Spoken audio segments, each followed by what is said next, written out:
Good evening friends. तो उम्मीद करते हैं आप सभी अच्छे होंगे। आज की इस वीडियो में मैं आप सभी को ये सिखाऊंगा टेम्परेचर सेंसर DHT11 और DHT22 को रास्पबेरी पाई पिको के साथ कनेक्ट कैसे करते हैं और माइक्रो पाइथन का यूज करके टेम्परेचर को रीड कैसे करते हैं।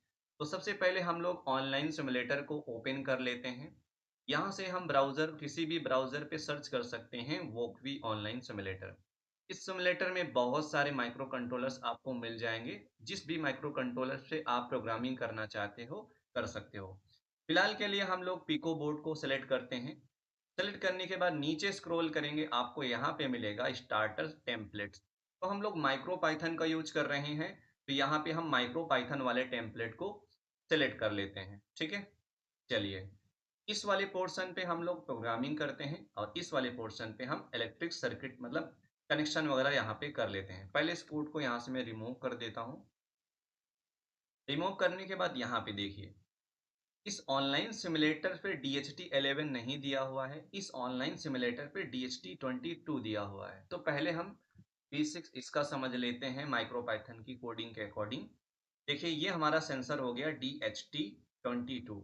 सेम DHT11 भी आता है, सेम प्रोग्रामिंग है, बस इसका टाइप अलग हो जाता है और कोई चेंजेस नहीं होते हैं। इसको कनेक्ट कर लेते हैं। कनेक्ट करने के बाद इसके प्रोग्रामिंग को समझते हैं। तो देखिए ये जो VCC पिन को हम लोग कनेक्ट कर लेते हैं इस कंट्रोलर के VCC पिन से, और हम लोग ग्राउंड पिन को कनेक्ट कर लेते हैं इसके ग्राउंड पिन से। इसका डेटा पिन है, किसी भी GPIO पिन से आप कनेक्ट कर सकते हो। फिलहाल के लिए मैंने पिन नंबर 15 से कनेक्ट किया हुआ है। ठीक है, अब देखिए मुझे इस सेंसर इस कंट्रोलर और सेंसर के बीच में कम्युनिकेशन के थ्रू इस सेंसर का यूज करके सराउंड का टेम्परेचर और ह्यूमिडिटी कैसे रीड करते हैं, चलते हैं स्टार्ट करते हैं। यहाँ पे देखिए, अब जैसे कि हम आर्डिनो में सीखते थे, टेम्परेचर को मेजरमेंट करने के लिए इस सेंसर से इससे रिलेटेड लाइब्रेरी अटैच करनी होती है। वैसे इस सेंसर से रिलेटेड माइक्रो पाइथन में भी इसकी लाइब्रेरी मान लो अटैच करते हैं, जिसको हम लोग मॉड्यूल भी कह सकते हैं। यहाँ पे हमें इंपोर्ट करना होगा। ठीक है, यहाँ पे इसकी लाइब्रेरी को इंपोर्ट कर लेते हैं जिसको मॉड्यूल कहते हैं। तो इसका जो लाइब्रेरी बनाया गया है वो है माइक्रो पाइथन में DHT। ठीक है, तो इस सेंसर की जो लाइब्रेरी बनाई गई है माइक्रो पाइथन में, इसको मॉड्यूल कहते हैं, जो इसका है DHT। तो इस लाइब्रेरी या फिर इसको क्लास भी बोल सकते हैं, इस लाइब्रेरी में ये ऐड कर लिए। इसमें इससे रिलेटेड बहुत सारे फंक्शन डिफाइन है। ठीक है, जब उसकी रिक्वायरमेंट पड़ेगी टेम्परेचर को रीड करने का, ह्यूमिडिटी को रीड करने का, वो हम यूज कर सकते हैं। पहले आपको इंपोर्ट करना पड़ेगा। अगर आप इसकी लाइब्रेरी को इंपोर्ट नहीं करते हो इसकी फाइल को, तो आप एक्सेस नहीं कर सकते इसके फंक्शन को। तो मेजरमेंट करने के लिए, फंक्शन को यूज करने के लिए पहले आपको ये मॉड्यूल ऐड करना पड़ेगा। अब देखिए, कंट्रोलर के GPIO पिन को भी यूज कर रहे हो एज ए इनपुट की तरह। ठीक है, इसके फंक्शन को यूज करते हैं टेम्परेचर को मेजरमेंट करने के लिए, इसके लिए इसकी लाइब्रेरी, इसका टाइप डिफाइन करने के लिए। बट इनपुट तो हम pin number GPIO pin number 15 से ले रहे हैं ना, तो यहाँ भी हमें मॉड्यूल ऐड करना पड़ेगा। ध्यान से सुनिए। तो फ्रॉम मशीन मॉड्यूल से हम लोग इंपोर्ट कर लेते हैं किसको, पिन को। यहाँ से हमने इंपोर्ट कर लिया पिन को। वैसे हम लोग डिले वगैरह भी यूज करने वाले हैं।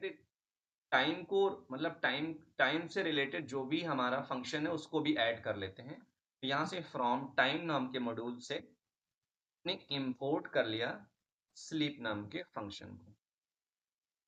हमारा फंक्शन है जो डिफाइन किया गया है टाइम नाम के मॉड्यूल में। ये पिन एक क्लास है, इस क्लास को डिफाइन किया गया है मशीन नाम के मॉड्यूल में, और ये एक मॉड्यूल है DHT। ठीक है, अब इस मॉड्यूल में क्या क्या डिफाइन किया गया है वो सारी चीजें हम लोग सीखेंगे। चलिए आगे चलते हैं। अब देखिए, मैं इस कनेक्शन को पहले यहाँ इस कनेक्शन को इसके टाइप के अकॉर्डिंग यहाँ पे इनिशियलाइजेशन कर लेता हूँ। ये जो हमारा मॉड्यूल है इसको यूज करेंगे पहले DHT, फिर यहाँ लगाएंगे डॉट। अब इस मॉड्यूल में क्या क्या चीजें हैं, इस मॉड्यूल में बहुत सारी चीजें मिलेंगी आपको, जैसे टेम्परेचर को मेजरमेंट करने वाला फंक्शन, ह्यूमिडिटी को मेजरमेंट करने वाला फंक्शन, इसके टाइप को इनिशियलाइजेशन करने वाला फंक्शन, वो सारी चीजें इसमें डिफाइन किया गया है DHT नाम के इसके लाइब्रेरी या इसको मॉड्यूल में। अगर उसको एक्सेस करना है आपको लिखना पड़ेगा DHT डॉट।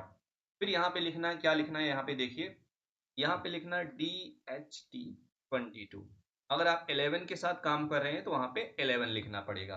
तो ये जो सेंसर है ये हमारा है DHT22। इसके अंदर ब्रैकेट के अंदर अब देखिए क्या लिखना है। ब्रैकेट के अंदर किस पिन के साथ इनिशियलाइजेशन करना है, यहाँ पे पिन नंबर 15 के साथ। तो ये जो हमारा ये इंपोर्ट किए हुए मॉड्यूल को, इसको .DHT22 से इनिशियलाइजेशन किया, जिसको हमने कनेक्ट किया हुआ है पिन नंबर 15 से। तो इसको हम ऑब्जेक्ट बना लेते हैं। ऑब्जेक्ट बनाने का तरीका यहाँ पे लिखते हैं ऑब्जेक्ट का नेम। तो ऑब्जेक्ट का नेम लिख सकते हो, यहाँ पे कुछ भी लिख सकते हो, फिलहाल के लिए मैंने लिख दिया, या फिर कंट्रोल वेरिएबल्स भी कह सकते हो, फिलहाल के लिए इसको हम ऑब्जेक्ट कहेंगे। ठीक है। तो इस इनिशियलाइजेशन का ऑब्जेक्ट, इसमें हमने इनिशियलाइजेशन कर लिया इस ऑब्जेक्ट के साथ। आगे चलते हैं, एक इनफाइनाइट लूप बना लेते हैं हम लोग। ठीक है। यहाँ पे मैंने क्या बनाया, वाइल ट्रू। ये हमारा इनिशियलाइजेशन कर लिया इनफाइनाइट लूप को। इनिशियलाइजेशन करने के बाद अब हमारा काम क्या है, टेम्परेचर को रीड करना।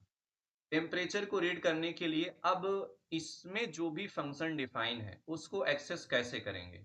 ये जो ऑब्जेक्ट है, इस ऑब्जेक्ट को यहाँ पे यूज करेंगे। यहाँ पे लिखना पड़ेगा सेंसर, फिर लिखते हैं हम लोग डॉट, उसके बाद यहाँ पे लगाएंगे मेजर। ये हमारा डॉट मेजर एक फंक्शन है। इस फंक्शन का काम क्या है, ये ट्राई करता है। ठीक है। ये इनिशियलाइजेशन करता है और ट्राई करता है मेजरमेंट करने के लिए टेम्परेचर और ह्यूमिडिटी को। अगर आप इस फंक्शन को कॉल नहीं करोगे, टेम्परेचर ये मेजरमेंट नहीं करके देगा, ना ही ह्यूमिडिटी की वैल्यू को मेजरमेंट करेगा। जैसे आर्डिनो हमने सीखा था, वैसे इसके साथ भी सीखते हैं। तो हमें डॉट मेजर फंक्शन को कॉल करना पड़ेगा, तब ये इनिशियलाइजेशन होगा, ये ट्राई करेगा मेजरमेंट करने के लिए। किसको, टेम्परेचर को। जब तक टेम्परेचर मेजर नहीं होगा ट्राई करता रहेगा।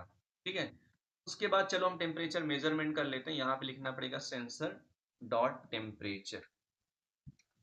यहाँ पे लिखेंगे सेंसर डॉट टेम्परेचर। ठीक है। और यहाँ पे लिख दिया करली ब्रैकेट टेम्परेचर। यहाँ पे लिख दिया सेंसर डॉट टेम्परेचर। इस फंक्शन से क्या होगा, हमारा सेंसर टेम्परेचर की वैल्यू रीड हो जाएगी। अब जो भी वैल्यू रीड हुई है उसको हम एक वेरिएबल्स में स्टोर कर लेंगे। तो वेरिएबल्स का नाम रख सकते हैं टेम। नाम के वेरिएबल्स में इस फंक्शन के अकॉर्डिंग टेम्परेचर की वैल्यू जो भी आएगी स्टोर करके रख लेंगे। अब हमारा काम क्या है, ह्यूमिडिटी को रीड करना। तो ये सेंसर जो हमारा ऑब्जेक्ट है, इसको कॉल करेंगे फंक्शन के साथ, ह्यूमिडिटी नाम के फंक्शन के साथ, ह्यूमिडिटी। ठीक है। ह्यूमिडिटी फंक्शन के साथ कॉल करेंगे तो ये ह्यूमिडिटी की वैल्यू को रीड करेगा और इसकी वैल्यू हम लोग स्टोर कर लेंगे। HUM नाम के वेरिएबल्स में ह्यूमिडिटी के वैल्यू हमने स्टोर कर लिया। अब स्टोर करने के बाद हम टेम्परेचर और ह्यूमिडिटी की वैल्यू को एक ही लाइन में प्रिंट करा लेते हैं। प्रिंट कराने के लिए यहाँ पे लिखना पड़ेगा प्रिंट फंक्शन। और प्रिंट फंक्शन के अंदर हमने क्या लिख दिया, ध्यान से देखिए, डबल इन्वर्टेड कॉमा के अंदर TEM। ठीक है। टेम यहाँ पे लिख दिया, उसके बाद यहाँ पे कॉमा लगाया। कॉमा लगाने के बाद ध्यान से देखिए, टेम्परेचर की वैल्यू, फिर यहाँ पे कॉमा लगा दिया। उसके बाद मैं चाहता हूँ इसको इसमें मेजरमेंट करो। वैसे मुझे डिग्री वाला सिंबल नहीं मिल रहा है। ठीक है। फिलहाल के लिए आप लोग लगा सकते हो। तो यहाँ पे मैंने लिख दिया C, मतलब सेल्सियस में है। तो टेम्परेचर को हम लोग सेल्सियस में मेजरमेंट कर रहे हैं। उसके बाद अब देखिए, ह्यूमिडिटी को किस में मेजरमेंट करना है, इसको भी हम लोग देख सकते हैं। यहाँ पे हम लोग क्या लगा दिए, थोड़ा सा यहाँ पे स्पेस डाल देते हैं, स्पेस दिए, फिर यहाँ पे कॉमा लगाया। कॉमा लगाने के बाद यहाँ डबल इन्वर्टेड कॉमा के अंदर ह्यूमिडिटी की वैल्यू देखेंगे, फिर यहाँ पे ये बाद यहाँ पे कॉमा लगा देना है। अब ह्यूम की वैल्यू प्रिंट हो जाएगी। और यहाँ पे लास्ट में हम लोग क्या लगा देंगे, स्लीप। यहाँ पे स्लीप नाम के फंक्शन को लगाएंगे और इसका टाइम रख दिए 2 सेकंड। ठीक है। अब देखिए, 2-2 सेकंड के बाद टेम्परेचर की वैल्यू रिपीटिव टाइम रीड होता रहेगा। स्टार्ट कर लेते हैं सिमुलेटर को। ओके। तो दोस्तों आप लोग देख सकते हो सिमुलेटर ऑन करने के बाद यहाँ पे स्क्रीन पे टेम्परेचर की वैल्यू 20 डिग्री सेल्सियस और ह्यूमिडिटी की वैल्यू 40%। तो ऑनलाइन सिमुलेटर पे आप कंट्रोल कर सकते हो, टेम्परेचर और ह्यूमिडिटी की वैल्यू देख सकते हो। यहाँ पे 0 पे ले आया ह्यूमिडिटी, सॉरी, यहाँ पे ले आया मैंने 0%, इसको मैं 0% पे ले आया और टेम्परेचर को मैंने फुल कर दिया। तो मैक्सिमम टेम्परेचर 80 डिग्री सेल्सियस ये मेजरमेंट करता है सिमुलेटर पे, और ह्यूमिडिटी की वैल्यू 0%। और टेम्परेचर की मिनिमम वैल्यू होगी -40 डिग्री सेल्सियस, और ह्यूमिडिटी की वैल्यू परसेंटेज में होती है, ये 100%। तो ये परसेंटेज में वैल्यू होता है, और ये हमारा सेल्सियस में रीड कर सकते हैं। आर्डिनो इसको कैलकुलेशन भी कर सकते हैं टेम्परेचर की वैल्यू किसमें, अगर डिग्री में मेजरमेंट हो गया इसको फ़ारेनहाइट सेल्सियस में मेजरमेंट कर लिया तो उसको फ़ारेनहाइट में कनेक्ट कर सकते हैं, सॉरी, कन्वर्ट कर सकते हैं। ठीक है? वो तो डिपेंड करता है आपकी कैलकुलेशन कैसे है। बट हमने ये सीखा कि टेम्परेचर सेंसर को रास्पबेरी पाई के साथ जब कनेक्ट करते हैं, टेम्परेचर और ह्यूमिडिटी को कैसे मेजरमेंट करते हैं। तो नेक्स्ट वीडियो में दोस्तों इससे रिलेटेड जो भी बेसिक्स प्रोजेक्ट हैं वो भी सीखेंगे। कुछ प्रॉब्लम जो भी आई होंगी, अगर जो चीज़ नहीं समझ में आया होगा, वो नेक्स्ट वीडियो में इससे और बेटर मैं आप सभी को समझाऊँगा, जिससे वो प्रॉब्लम अच्छे से सॉल्व हो जाए। Okay, thank you so much. मिलते हैं नेक्स्ट क्लास में।